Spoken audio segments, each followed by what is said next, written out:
The story of Germany's 1923 collapse didn't start with a battle or a bomb. It started quietly, with politics and promises gone wrong. World War I had ended in 1918, leaving Germany humiliated and defeated. For 4 years, the German government had told its people they were winning. They financed the war not with taxes but by borrowing, promising that the enemy would pay. But when defeat came, the empire crumbled, the Kaiser fled, and the new Weimar Republic inherited a nation in ruins. The economic situation was catastrophic. Millions of soldiers returned from the front lines to a country without jobs, and the government faced staggering war debts. Then came the Treaty of Versailles. Beyond redrawing borders, it imposed reparations so massive 132 billion gold marks that they were nearly impossible to pay. Worse, payments had to be made in gold or foreign currency, not the German mark. The Weimar government was trapped. Raising taxes or seizing wealth risked revolution.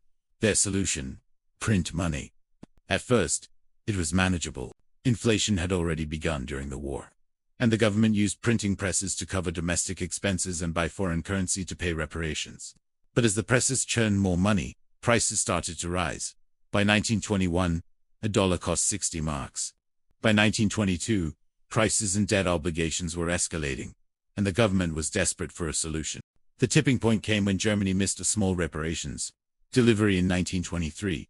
France responded by sending troops into the Ruhr, Germany's industrial heart. The German government ordered a policy of passive resistance. Workers were to stop producing coal and steel, while the state promised to pay their wages. To fund this, the government printed money at an unprecedented scale. This decision triggered a financial catastrophe. With industrial production halted and billions of marks flooding the economy, the value of money collapsed. Prices soared hourly. A loaf of bread could cost millions, then billions, then trillions of marks within months.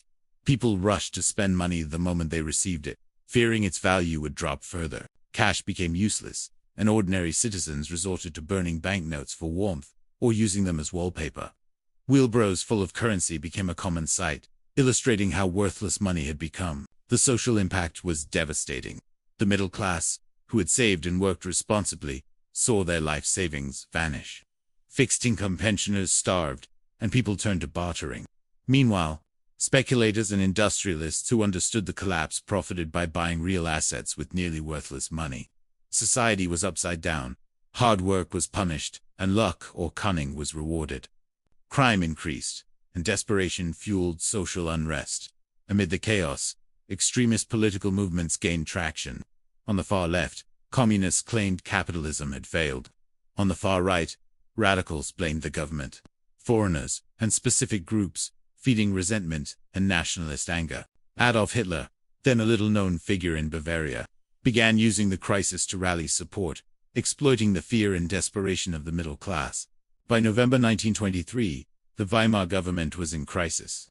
The printing presses could no longer keep up with the hyperinflation, and the country teetered on collapse. Stability finally returned when Chancellor Gustav Stresemann ended the passive resistance and introduced a new currency, the Rentenmark. Unlike its worthless predecessor, it was backed by land and industry, and strict limits were imposed on how much could be printed. The economy began to stabilize almost immediately. The hyperinflation crisis ended, but the psychological and financial scars remained. Life savings had been wiped out, the middle class felt betrayed, and trust in democracy was eroded. While the Weimar Republic survived, it was vulnerable. Extremist parties, including the Nazis, would later exploit the lingering anger and mistrust when the next crisis, the Great Depression. The events of 1923 were a stark lesson in how economic mismanagement, political weakness, and punitive reparations can combine to devastate a society. Money, once a symbol of trust and stability, became literally worthless, forcing people to burn it for heat.